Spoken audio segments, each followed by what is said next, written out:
Bismillahirrahmanirrahim. Assalamu alaikum dear students. How are you? I hope you'll be fine. This is new syllabus primary mathematics workbook 5B. We have started a chapter decimals, that is chapter number 8 of your textbook, and we have covered a few questions related to the division by hundreds. If we need to divide a number having decimals or not by 100, if we need to divide that number with 100, how we are going to proceed. तो हमने कुछ questions earlier videos में solve कर लिए थे, मज़ीद कुछ question solve करेंगे ताकि आपकी जो क्वेरीज हैं, जो क्वेश्चंस हैं, उसके आपको आंसर्स मिल जाएं और मज़ीद आपको चीज़ें क्लियर हो जाएं। तो वीडियो को एंड तक ज़रूर देखिएगा, अच्छी लगे तो लाइक कमेंट शेयर कीजिएगा और चैनल को सब्सक्राइब कर लीजिएगा अगर अभी तक सब्सक्राइब नहीं किया है।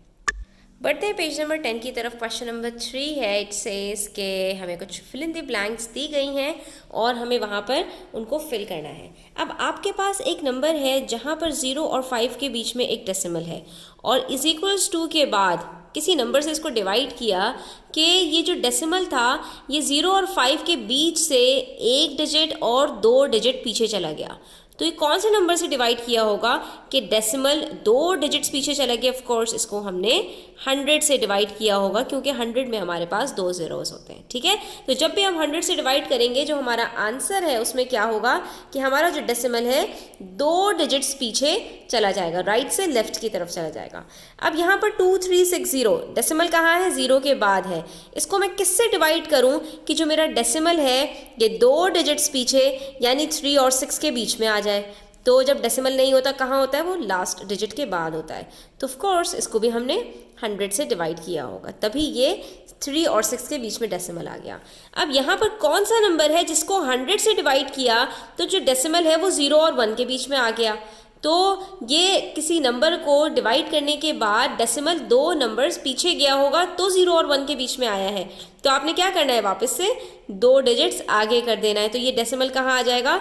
5 और 8 के बीच में आ जाएगा। तो अब आप सारे डिजिट्स लिखिए, 0 लिखने की ज़रूरत नहीं है, 1, 5 और 8 और डेसिमल लगा दीजिए 5 और 8 के बीच में। तो ये आपका बन गया 15.8। और अब आप देख भी लीजिए कि 15.8 को अगर 100 से डिवाइड करेंगे तो डेसिमल क्या होगा? 2 डिजिट्स पीछे चला जाएगा और ये आ जाएगा 0.158 जो कि यहाँ पर मौजूद है। तो इस तरह से हमारे आंसर्स वेरीफाई भी हो जाते हैं।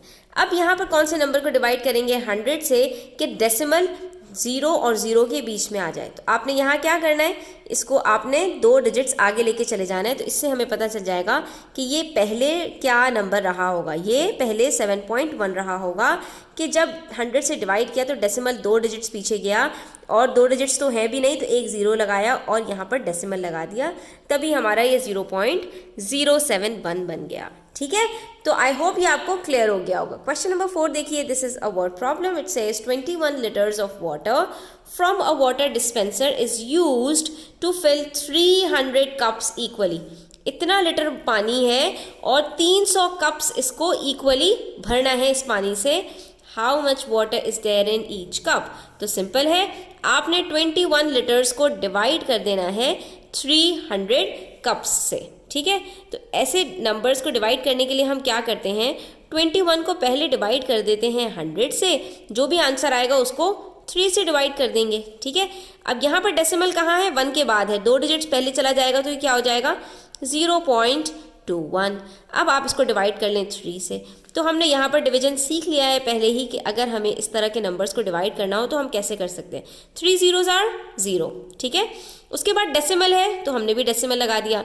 उसके बाद 2 है, 3 के टेबल में 2 नहीं आता तो हमें 2 डिजिट्स उठाने पड़ेंगे और जब भी हम 2 डिजिट्स उठाते हैं तो उसके लिए हमें ऊपर एक 0 ऐड करना पड़ता है। तो 3 sevens are 21, हमारे पास आंसर आ जाएगा 0.07। यानी कि हर कप के अंदर कितना पानी आएगा? 0.07 लीटर्स। तो आप यहाँ पर रिजल्ट लिख देंगे कि 0.07 litre water is there in each cup. या आप यहाँ पर ये भी लिख सकते हैं the amount of water in each cup is 0.07 litres. ठीक है, उसके बाद नेक्स्ट क्वेश्चन है हमारे पास, question number 5। A metal rod of length 1390, that is 1390 centimeter, was cut into 500 shorter rods of equal length। एक इतनी बड़े सेंटीमीटर की रॉड है जिसकी लेंथ ये है, उसको 500 टुकड़ों में डिवाइड कर दिया टू मेक स्क्रूज, ठीक है, इससे स्क्रू बना दिए। What is the length of a shorter rod? तो अब आप ये बता दीजिए कि सबसे छोटे जो स्क्रू है, यानी हर स्क्रू की कितनी लेंथ होगी। सिंपल है, आपने यहाँ पर क्या करना है, 1390 को डिवाइड कर देना है 500 से, ठीक है। सेम मेथड को फॉलो करते हुए हम इसको सॉल्व करेंगे। 1390 को डिवाइड करेंगे 500 से, 500 को स्प्लिट कर देंगे 5 और 100 में। यहाँ पर मैंने 100 से डिवाइड करने के बजाय पहले 5 से डिवाइड कर दिया, तो हमारे पास आंसर आ गया 278, ठीक है। 5 2 10, सब्ट्रैक्ट किया 3 बचा, 9 उतारा, 35 से डिवाइड 7 से मल्टीप्लाई किया तो 35 आया, 4 बच गया, 0 उतारा, 5 8 40 और ये कम्प्लीटली डिवाइड हो गया, तो हमारा आंसर आ गया 278।